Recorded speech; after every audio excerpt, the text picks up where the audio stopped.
안녕하세요. 한국 동서정신과학회 학술대회에 참여하게 돼서 여러분들 만나게 돼서 너무나도 반갑습니다. 저는 인천대학교 유아교육과에서 재직 중인 황성원 교수라고 합니다. 최유미 저희 석사 선생님과 함께 논문을 진행을 했고 작년 2020년에 이제 나온 석사 논문을 가지고 이번에 학술대회에 참여하고자 합니다. 제목은 다음과 같습니다. 어머니의 정서 표현 수용 태도, 그리고 의사소통 능력이 유아기 자녀의 자기조절 능력에 미치는 영향이라는 논문입니다. 예, 간단하게 어떤 논문으로 구성되어 있고 어떤 결과가 나왔는지에 대해서 소개를 해드리겠습니다. 네, 이제 본 발표는 다음과 같은 네 가지 순서로 설명을 드리겠습니다. 서론과 연구 문제를 이야기 드린 다음에 연구 방법, 그 다음에 연구 결과, 그 다음에 이를 토대로 어떠한 논의 및 제언을 전달할 수 있을지 이런 순서로 말씀을 드리겠습니다. 네, 이제 서로 말씀을 드리겠습니다. 본 연구는 유아들의 자기조절 능력에 포커스를 맞춘 연구인데요. 자기조절 능력이라는 거는 실질적으로 이제 행동과 사고를 적절히 조절할 수 있는 능력을 의미를 합니다. 아이들뿐만 아니라 실은 이제 모든 어른들도 타인과 살아가는 그런 관계성 안에서 살아가기 때문에 자기조절 능력을 굉장히 요구하는 되게 필수적이다라고 이렇게 볼 수 있죠. 유아기는 자기조절 능력의 기초가 형성이 되는 매우 중요한 시기입니다. 그래서 이제 이런 것들이 유아기 때 어떻게 우리가 조금 더 발현을 시켜주고 튼튼하게 만들어줄 것인가에 대해서 전문가들이 항상 이제 애를 쓰고 들여다보고 있는데요. 자기조절 능력이 그냥 비단 행동과 사고만 조절하는 게 아니라 이것이 이어지는 부분들이 정서로도 연결이 되고 사회적 기술, 그다음에 문제 행동, 공격성, 상호작용 능력 이 모든 것들과 연관성이 있기 때문에 자기조절 능력이 아이들의 전체 발달 안에서 굉장히 중요하게 다뤄지고 있습니다. 자기조절 능력을 이제 영향을 미치는 변인을 찾고자 하는 관점에서 이렇게 조사를 해보니까 결국은 사회문화적 맥락 안에서 이해가 되고 발달이 되는 특징이 있다. 왜냐하면 자기조절 능력이라는 건 결국은 이제 대인 간의 현상에서 벌어지는 것들이기 때문에 이 아이를 둘러싼 유아들을 둘러싼 사회문화적 맥락을 살펴보는 작업을 먼저 시작을 했습니다. 그럴 때 이제 그 내적 요인은 사회문화적 맥락 안에서 조금 제외를 하고 환경적 요인에 포커스를 맞춰서 봤는데 무엇보다도 아이들은 이제 가정이 가장 중요하고 최초로 접하는 그런 측면이기 때문에 이 가정에다 포커스를 두고 더 조사를 이어갔습니다. 네, 콥이랑 이제 반두라 같은 유명한 학자에 의하면 자기조절 능력이라는 거는 결국 유아들이 속해 있는 가정 안에서 주 양육자에 의해서 촉진이 된다라는 것과 이제 사회학습 이론 반두라 얘기를 들어보면 자기조절 능력이라는 거는 굉장히 유아가 친근한 타인에 의해서 영향을 받는다. 그러니까 결국 같은 말을 하고 있는데요. 이 가정 안에서 주 양육자인 부모님을 통해서 자기조절 능력의 근간을 이루고 이제 더 촉진시킬 수 있는 기회를 얻는다라고 이렇게 얘기를 할 수 있습니다. 근데 이제 기존 연구들을 이렇게 살펴보면 어머님, 그 다음에 어머니, 아버지, 이제 이렇게 연구를 많이 하기는 했지만 주로 대부분 어머니의 포커스를 맞춰져 있고 또 본 연구도 그렇기는 한데요. 엄마들의 어떤 일반적인 양육 태도, 방식 이런 것들과 한정 지어서 자기조절 연구가 굉장히 많이 이루어졌습니다.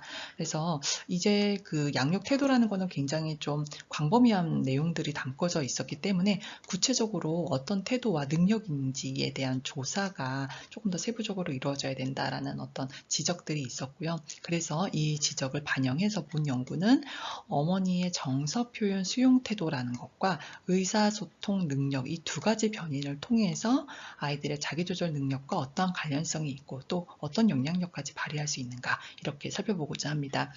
나중에 좀 더 말씀을 드릴 텐데요. 왜 이렇게 정서 표현 수용 태도와 의사소통에 이제 영향을 포커스를 잡았는지를 또 이어서 설명을 드리겠습니다. 네, 아이들의 그 자기조절 능력에 영향을 미치는 첫 번째 변인을 이제 저희는 어머니의 정서 표현 수용 태도다라고 이렇게 봤습니다. 엄마가 정서 표현을 한다기보다는 아이들이 표현하는 정서에 그 엄마는 어떻게 수용하는 태도를 보이느냐 아니면 이거를 자꾸만 통제하려는 태도를 보이느냐 이제 이 관점으로 본 변인을 잡았습니다.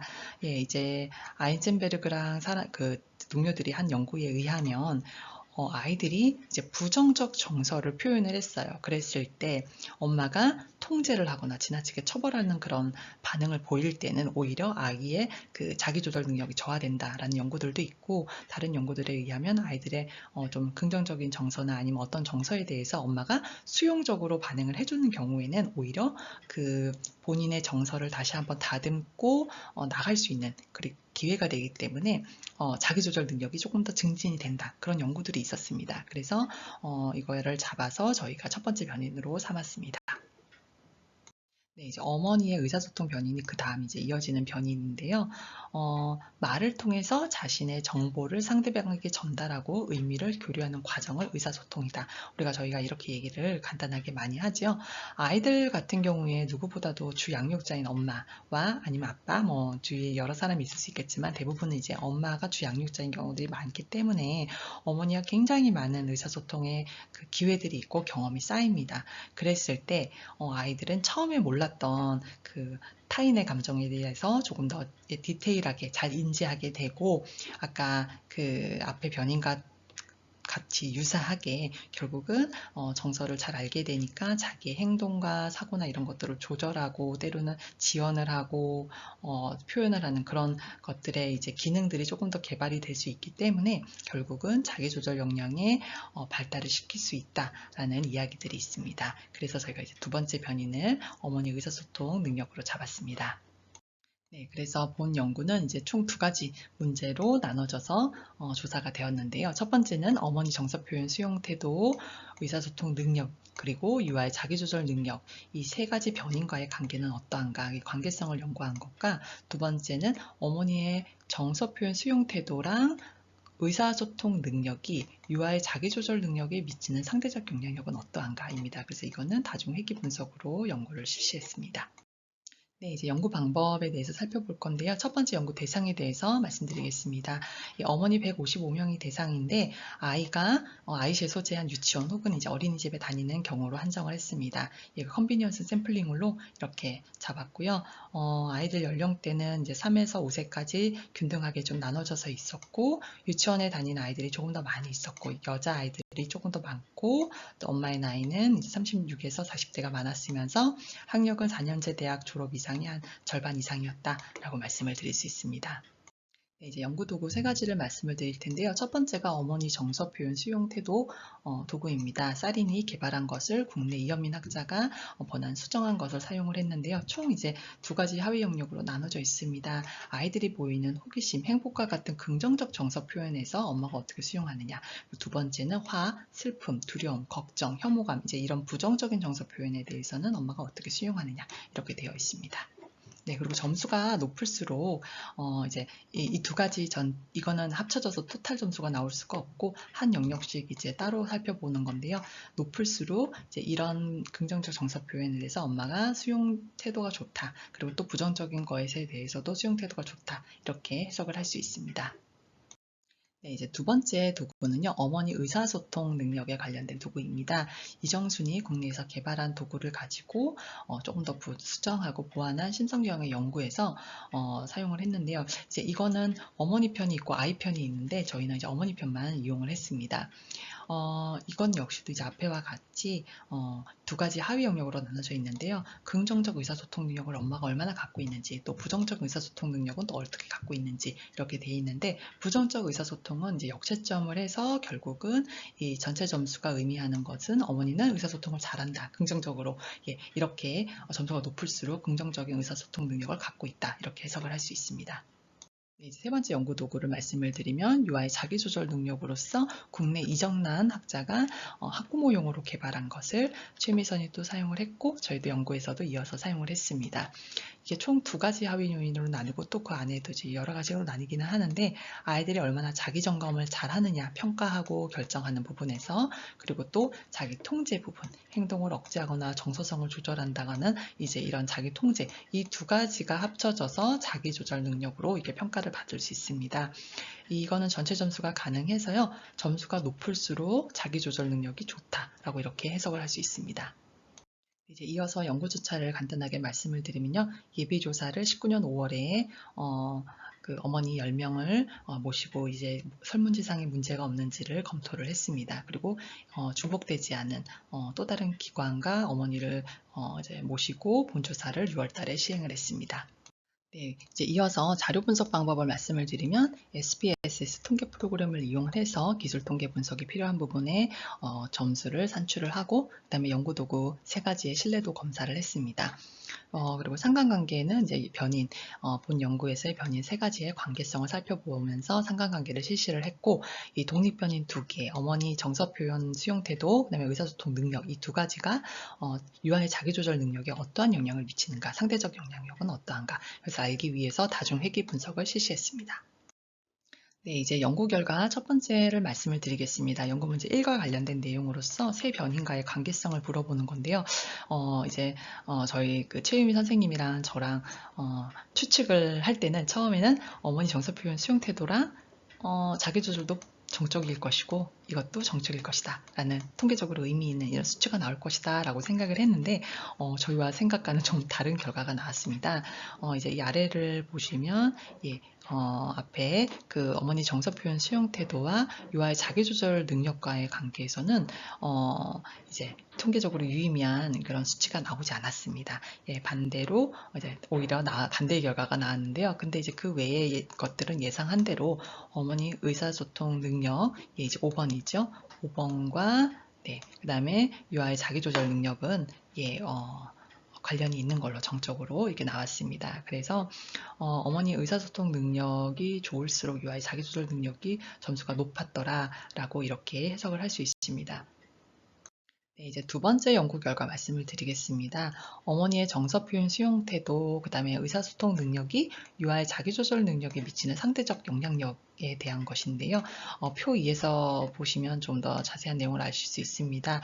앞에서 그 정서 표현 수용 태도는 관련이 별로 없었잖아요. 그래서 여기서도 역시 관련성은 나오지 않았습니다. 회기식은 유의성이 있었지만 이 하나하나 변인으로 봤을 때는 어머니 정서 표현 수용 태도는 유아 자기조절 능력에 영향이 없더라라고 이렇게 나왔고요.